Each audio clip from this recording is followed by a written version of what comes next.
Disney has already filed permits for actually expanding Disney's Animal Kingdom. Could it be Indiana Jones? Could it be Encanto? Could it be Coco? Could it be Three Caballeros? Let's find out on That Park Place. Hello, I am Jonas J. Campbell, an investigative reporter for That Park Place. Vash Sky, ¿cómo estás? Muy bien. ¿Y tú? ¿Y tú?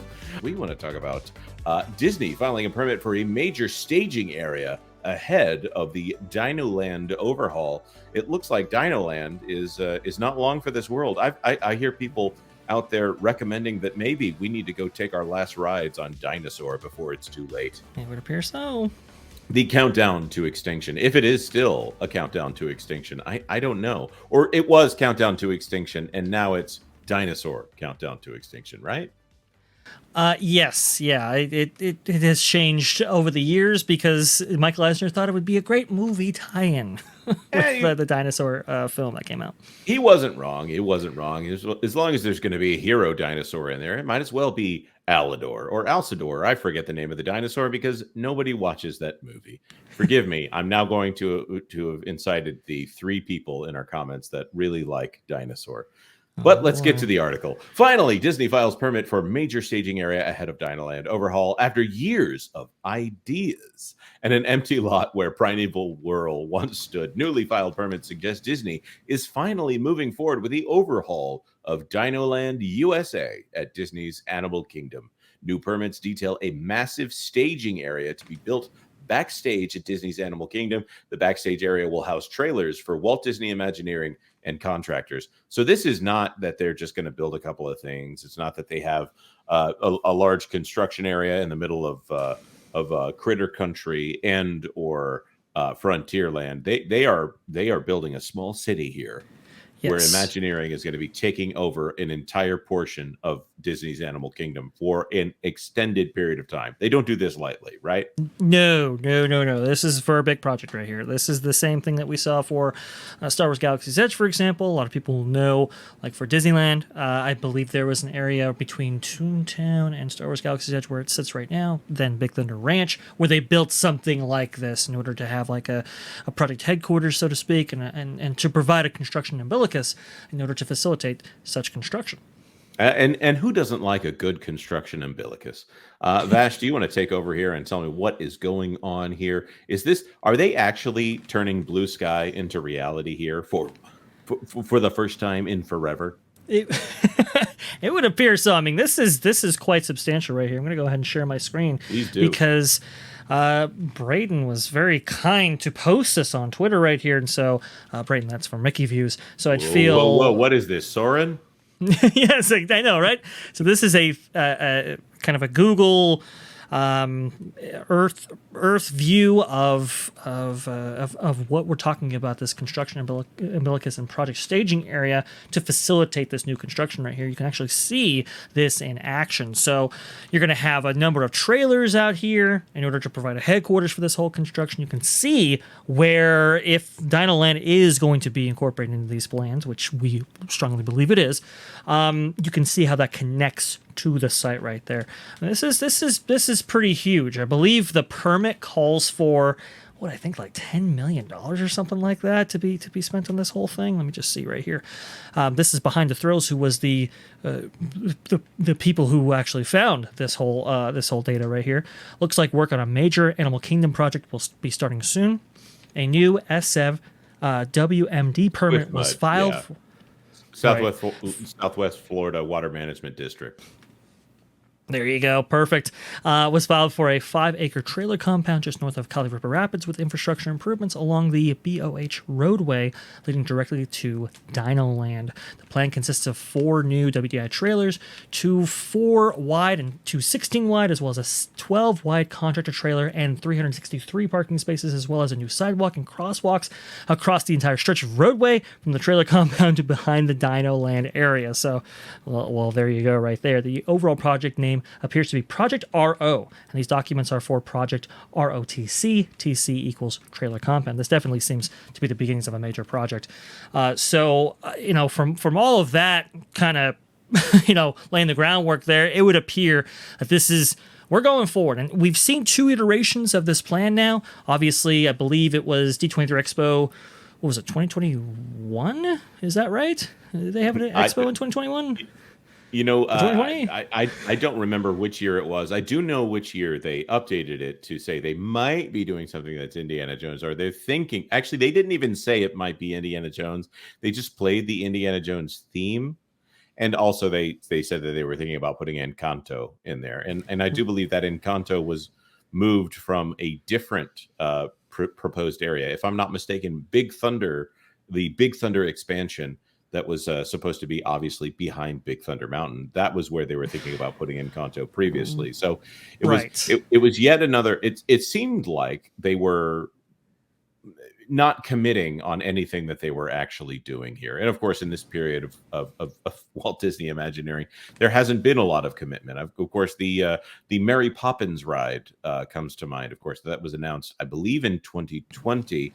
And at some point, Bob Chapek, Bob the Lesser, came in and said that they were going to they needed to check up on that or something to that effect. And when we all thought it just kind of went away. So there's been this long period of we're going to announce something and maybe it'll happen, maybe it won't.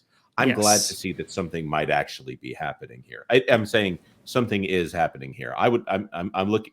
Can BioReconstruct do updates on all of this as well, you think? Oh, I believe he can, because it's interesting. I don't know how he gets permits to actually fly over these locations, but the no-fly zone that's on Disney property, that doesn't include Animal Kingdom. So I absolutely he can actually fly over these locations. I'm sure we'll be getting updates that way for sure. I'm going to go ahead and hand your screen back here. If you can show the fine people what Braden is talking about when he talks about this Dino Land stuff right here. Now it's all coming back to me. In 2019, you were right. Bob Chapek announced all these things like the Mary Poppins thing in Epcot, and obviously that didn't come to fruition. Pandemic happened, all that. Also, too, it was 2022 in which the D23 Expo took place, and that's when the whole what if scenario came about. That was with the what is it, the Is that the one where they had the Muppets on stage? no, that was at Destination D23, which was 20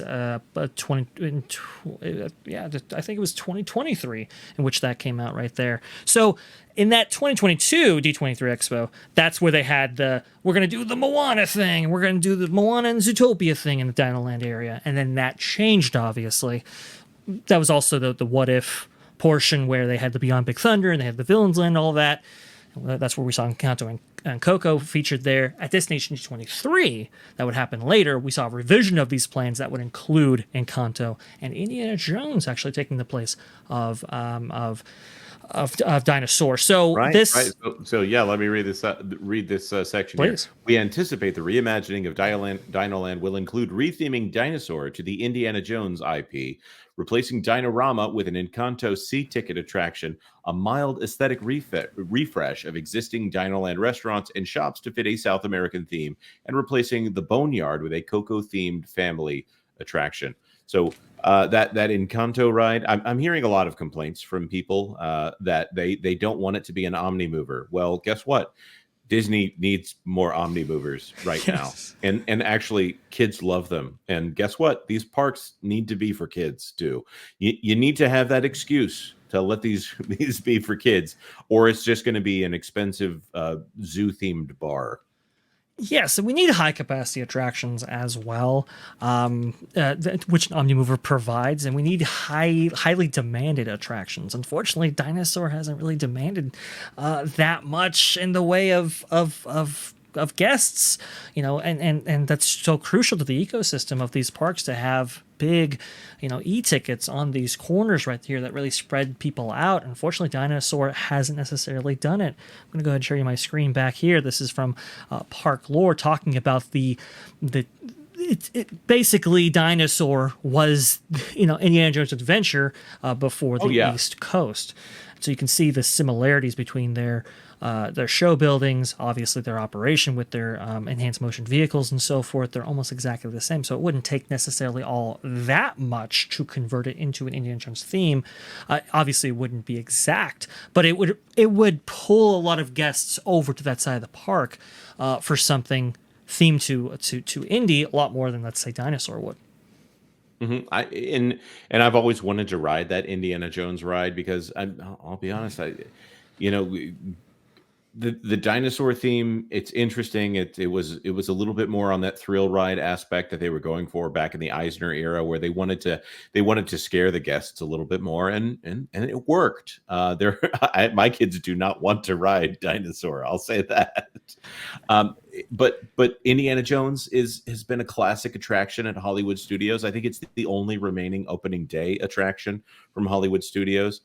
So Indiana Jones is a I'm going to say it's a stalwart. It's iconic, and forgive me for using that phrase, iconic.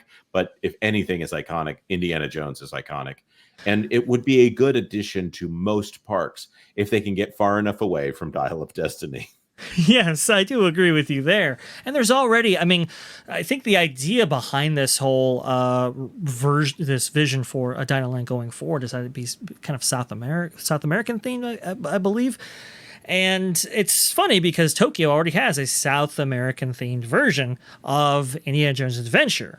That's why it's Indiana Jones and the Kingdom of the Crystal Skull. No, not Kingdom of the Crystal Skull. It's just the Crystal Skull, I think. Anyway, doesn't matter. That already exists. The template is already there. You just have to pick up those pieces.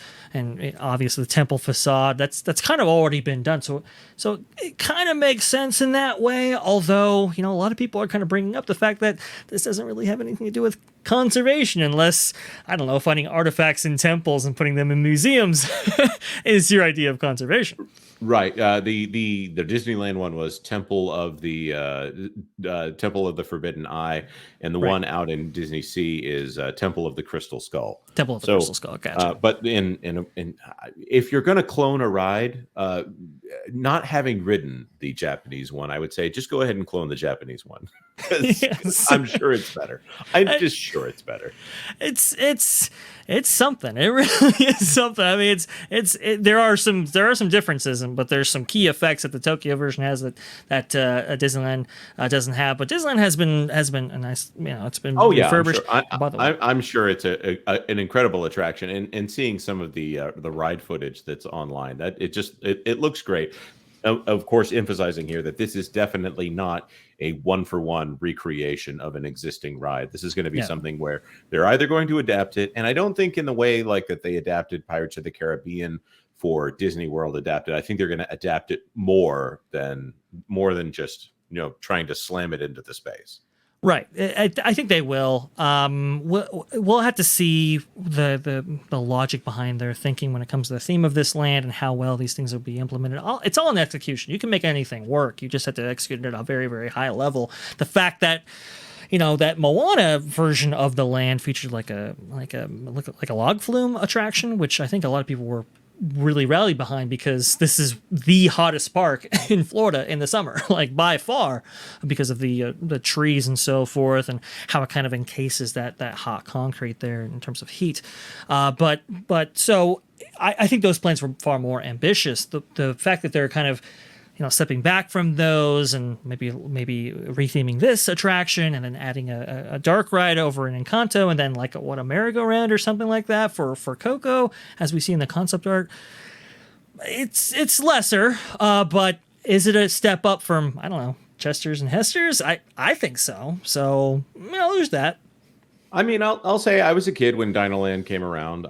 Primeval World did not appeal to me. It just looked like any random ride that you might see anywhere. Yeah. In fact, I might have skipped that one even if it was at Busch Gardens, Tampa Bay. It was just a ride. Dinosaur, obviously, everybody needed to do Dinosaur back in the day, but Dinoland was just not that much fun. Animal Kingdom took a lot to grow into the park that it is today, and I still have not been to Pandora, but I hear that Pandora has greatly improved the experience.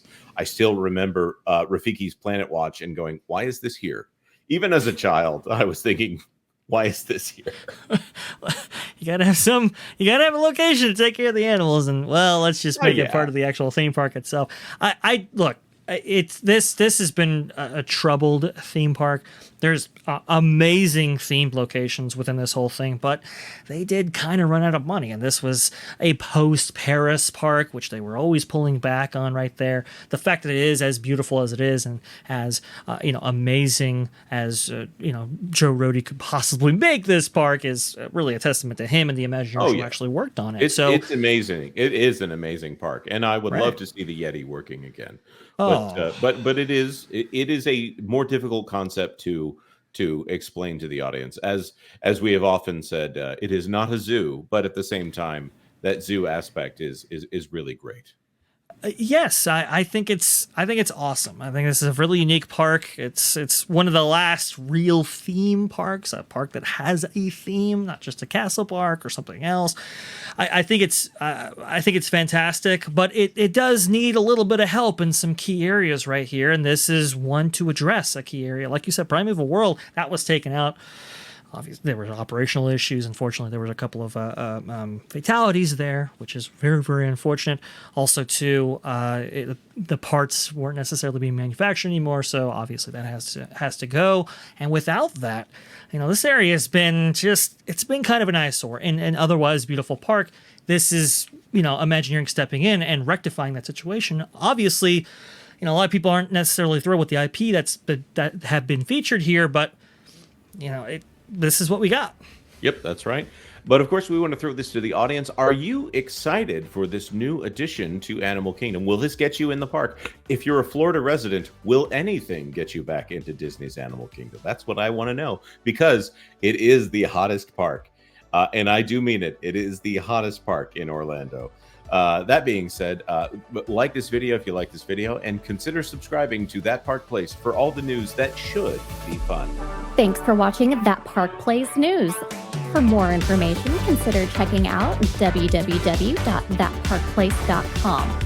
And don't forget to subscribe, share, like, and send this out on your favorite social media accounts.